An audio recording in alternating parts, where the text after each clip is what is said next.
Hello and welcome to another reading week blog thing. You think by now I know how to intro, but no. So as you know, I had quite a string of amazing books at the beginning of the month that just had me buzzing and happy and smiling, and then I read a bunch of books that just did nothing for me personally and felt like a waste of my time. The last ones I had was a mixed bag. So there were some good ones and some okay ones, and then some ones I just didn't even want to finish. Hopefully this week we can get back on that, oh my gosh, this was great train, or this was really entertaining, or this was lovely. So I'll let you know. I'm starting off with a DNF. I've already DNF'd a book. Starting off strong. So this one is called The Warm Hands of Ghosts. So this author wrote the Winter Night trilogy, which I really loved. It was based on Russian folklore. I loved them. They were fantastic. Liked that whole series. So I went in, I guess, with a bit of expectations for this one and was a bit disappointed. So in this book, it is a dual perspectives. You have a woman and her brother, and she was in the army and she got injured and her parents were killed in an explosion, and she's working as a nurse at a makeshift hospital, and she gets sent her brother, who's also in the war's jacket because they believe he's dead. However, she lives with these two old women sort of as their live-in maid, I guess, and they do a seance, and the dead son of a friend of theirs comes through and says, "I'm dead, but your brother is not. Find him." So she sets off with a bunch of ladies to find her brother in the front lines. I believe this was World War I. And her brother, on the other hand, has been trapped in this thing with an enemy. So he's with a German. And I guess because they're both in the same situation, they sort of come to a truce. They're not going to kill each other. They just want to survive. So they try to find their way out. So I believe there are supernatural themes in this and elements in this. And that's what kept me going.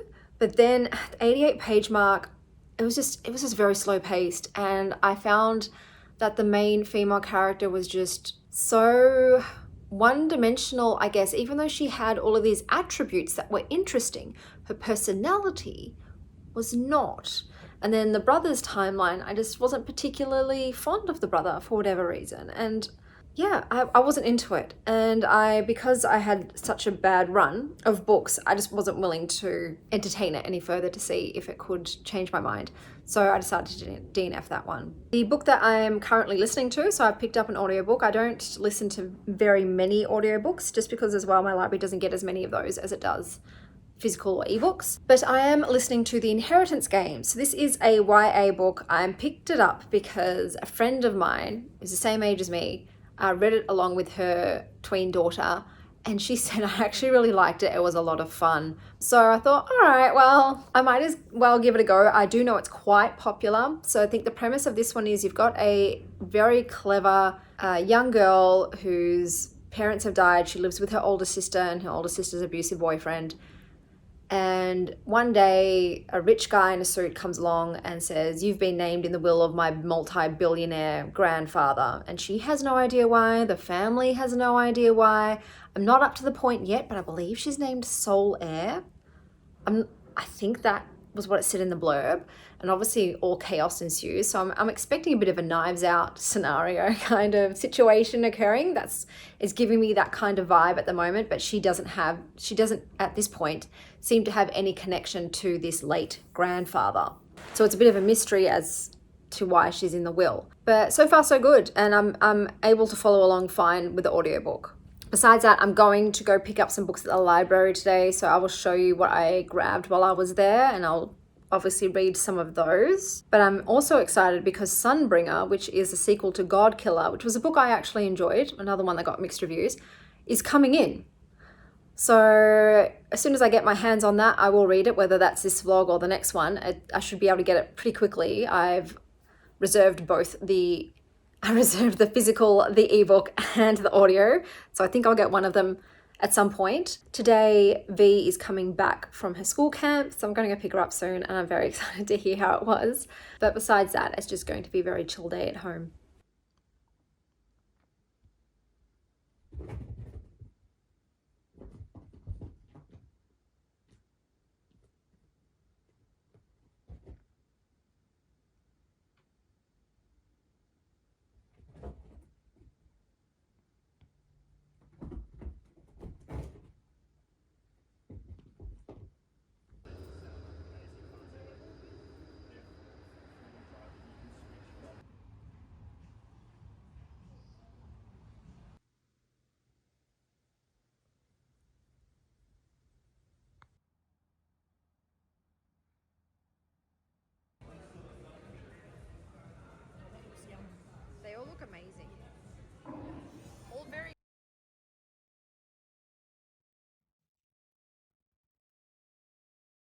Okay guys, let me tell you about the other books I've read.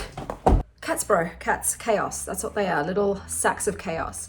So I read The Flirtation of Girls by Sarah M. Saleh. So this is a book of poetry. The author is an Arab Australian Muslim.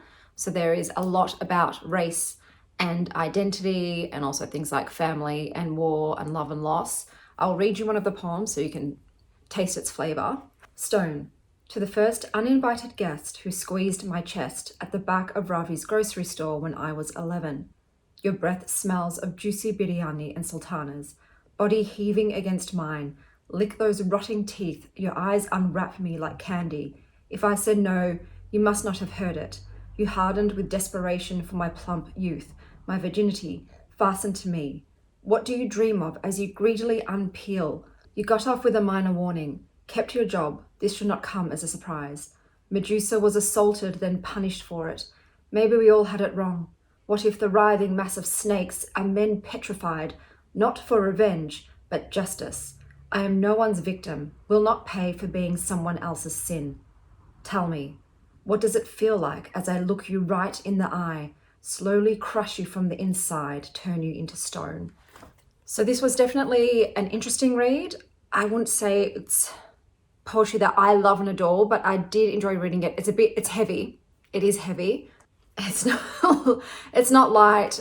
Like I said, I would say probably it's mostly about race, identity, and war. I'd say those are the three main topics in this. And the author sort of looks at not only herself, but the three generations of women in her family. But yes, that was the Flirtation of Girls. Then I read Come Together, The Science and Art of Creating Lasting Sexual Connections. I DNF'd this halfway through. So for me, I was reading it to better understand someone else's sort of issues with desire and sex in a relationship, so that I could, in the future, if I have a new partner who also maybe has those same kind of issues, I am better equipped to have conversations with them about it and to sort of uncover what it is that is causing a blockage or obstacle in terms of their desire for sex and intimacy in a relationship. However, this book put me to sleep twice. And it's supposed to be a book about sex, which is something that I'm very interested in. But for whatever reason, the writing, I fell asleep twice. So this was an excellent cure for insomnia, but perhaps because it's not something that's currently applicable in my life at the moment, considering I've been single for over a year, and it's not something that I have blocks or obstacles with, so I'm not reading it for my own to help myself. It might be a book that I'm better off coming back to in the future if I need to. There was a great tip in here though, to have in your sex drawer in your bedroom stuff for aftercare, like for cleanup on hand, rather than having to go all the way to the bathroom.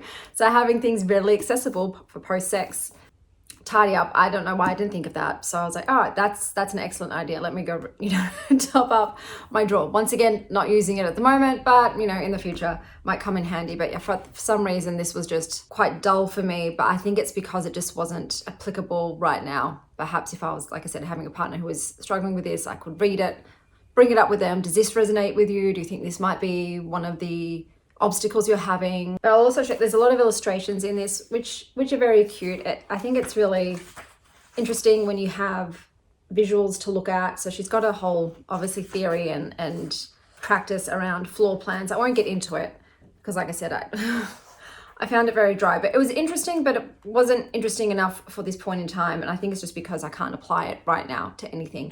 So this was Come Together, and I did DNF it halfway. But like I said, if you're having, issues with desire and sex and intimacy in your romantic relationship, this might be a really good book to read to navigate that. Then I picked up another nonfiction, The Well-Lived Life, a 102-year-old doctor's 6 secrets to health and happiness at every age. I think the title is a bit misleading. I will sort of sum up the 6 ideas about a well-lived life. The first being what she calls juice, but what I would refer as passion. Honestly, I take issue with using the word juice for passion. I don't ever want to see the word juice again. I will just use it as passion, but pretty much having a passion, what fires you up, what gets you going, what puts that pep in your step. So having a passion for something. Movement, so literally moving the body. Human beings bodies are meant to be moved. They increase your overall well-being. It's not just about for your musculature, but it's for everything, your nervous system, your immunity, your mental health. Movement is important. So expressing and feeling love, and then you've got connection. So that's the social aspect, having friendships, part of a community and being of service. And then we've got lessons. So pretty much it's the whole, if life gives you lemon, make lemonade. So turning everything, even the negative that happens to you, into a lesson. What can you learn from it? How can you grow from it? And then it's how you invest your energy. So what are you putting your time into? Like really observe and take a look at that and invest your energy into things that matter. However, this is pretty much a memoir. That is very much what it felt like to me. There's a lot of religious aspects to this because the author is a Christian. So like I didn't particularly love that aspect. The author is a holistic doctor. So holistic, my main GP is a holistic doctor. So it's someone that combines Western and Eastern practices, and they treat the patient as a whole rather than targeting specific disease. So it's just using everything at your disposal, whether that's, like I said, Western medicine and treatments and practices, or if it's Eastern, so that could be traditional Chinese medicine, Ayurvedic, anything whatsoever. But it's not just treating the body, it's also treating, the heart and soul of the person. But this just wasn't what I was expecting. I was hoping for more of a practical guide, whereas, like I said, this felt very much like just the author telling you times in her life and her history, and the 6 steps are kind of summarized within that, but it wasn't written in that like very clear way. You have to sort of take out the bits and pieces of knowledge from her anecdotes and memories. But yeah, if I was going to rate this one, it's a 3. It's just not what I was wanting to read. If you're expecting anything about nutrition and things like that, that's not in here at all. This is definitely, I'd say, more spiritually focused rather than bodily focused. And then I read briefly A Delicious Life. This was really interesting. This is not like anything that I read. If I was going to compare it to something, maybe it's giving a little bit of Casper the Friendly Ghost meets 100 Years of Solitude. That's the kind of vibe of it.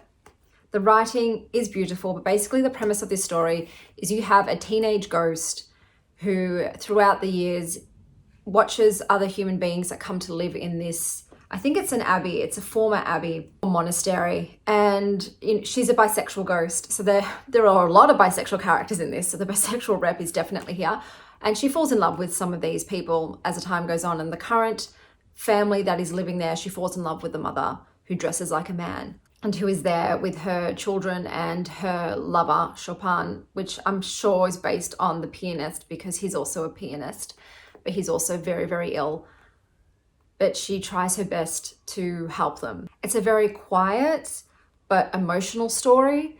It's almost like a fly on the wall perspective because you are in the ghost's POV and she's just watching from afar. She can sometimes influence and interact with the living, mostly in a poltergeisty way, so moving things or perhaps suggesting things to people, and she can influence their dreams as well. She can like dream walk into their dreams, and she does that to torment a lot of the lecherous men in the village. But it was very sweet. It's a very quiet book. It's more about the vibes and obviously the character reflection because of the ghost rather than the plot of the book. It's very melancholic. It's very bittersweet.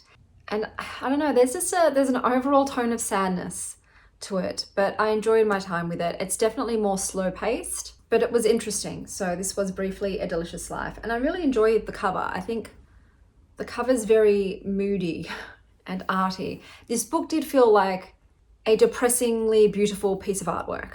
And last but not least, I know I've saved the best for last again, but this was the last book that I read for this particular vlog. This is, I'll move these out of the way because I see them in the corner of my eye and I hate that. This is the Door-to-Door Bookstore by Carsten Henn. So this is translated fiction. I think the original language is German. And this was just so fucking heartwarming and adorable. Like, it's bloody wholesome and yet heart-wrenching. I absolutely love this book. Yes, the language is simple. I find that that is the case with a lot of translated fiction. The language itself is quite simple and without flourish, but it still had emotional depth. So in this book, you've got a 72, I think he is, yes, year-old book guy named Carl. So he had a best friend who owned a bookstore, and Carl's service was to hand deliver books to the customers, and he would either take orders or help choose for them. However, the bookstore is now being run by his friend's daughter, and she's a cold bitch. Like, I was hoping for maybe some nuance, but no, she's just a straight up cow and a half. Did not like her. And basically he threatens his job. So Carl's raison d'etre is to deliver these books to people. That is his sole purpose for continuing on. It gives his life a lot of meaning. And one day, on the way to deliver said books, he meets a little girl named Shasha, I think is her name. And she's, 10 years old, and she is very vivacious. She's a colorful character. She's curious, she's friendly, and she just wants to help. And so she goes along with him and just ruffles things up. You know, she shakes things up a bit and brings some chaos to his very structured, ordered life. And this is just a beautiful, beautiful book about life, about youth and old age and friendships and connection and the power of books. So this is what I was hoping The Cat Who Saved Books and What You Were Looking For Is in the Library would be. Both of those books I DNF'd. This is what I was hoping for with that. I don't know about others, but I find a lot of books that are about books end up being flops for me. I think it's because I have such a big expectation because I love books and this book is mentioning books. However, I have been dissatisfied in the past. This freaking delivers. This is a 5-star read for me. It made my dead heart feel shit. And that's all I can hope for at the end of a day from a reading experience. Carl kind of reminds me of, is it Carl from Up? Is that his name? Or have I gotten it wrong? Whatever that character's name is, that's who this reminds me of. And I guess Kevin is Shasha. Didn't make that connection before. But look, it's very similar. So if you liked Up, you probably absolutely would like this book. I think this is even sweeter and more heartfelt. There is a character in this though who does something absolutely abominable, and I prayed that they would die in a ditch. They don't deserve forgiveness, but that was one part of this book that I thought was quite brutal and violent, and I wasn't expecting it. Didn't expect it at all, so I was like, holy shit, what just happened? I am infuriated. I am devastated. I can't speak a lot about it, obviously, in particular, without spoiling it, but it was just this really horrific, heartbreaking moment. And I was thinking at that point, oh, is this a very misleading book that feels like it's a happy, sweet, wholesome, lovely tale, and yet it's actually showing the worst of humanity? I got really scared for a moment because we were very close to the end, and I'm like, oh my God. I just want to let you know you will come away from this with your heart uplifted. If as long as you can get past what happens. It took me a little bit to shrug that off. I was still vying for blood and vengeance for what happened, but Carl and Shasha are just two beautiful characters. There's a whole smorgasbord of characters in this. Obviously, all of the people that they visit. I particularly am fond of Mr. Darcy. And I was like, oh, hello, sir. But I highly recommend. So I just picked this up because it was new in my library. And that's why I liked to really just grab random stuff sometimes, because you never know. Even though fantasy is my bread and butter, and I guess romance is the second genre I read the most of, sometimes it's these other books from other random genres that just come in and give you the biggest hug on the planet and leave you feeling comforted and nourished. And that's what this book did for me. It fed me, and I'm full, and I'm very, very, very happy. So I'd say if you did like The Cat Who Saved Books and What You're Looking For is in the Library, I think you'll absolutely adore this. So anyone who liked those, this is for you. But I'm just glad that I read it. I feel like this could definitely be turned into a movie. I did shed a tear. It did make me lose moisture. So it was worth it. And that is everything for this reading vlog. Until next time, stay wild, star child.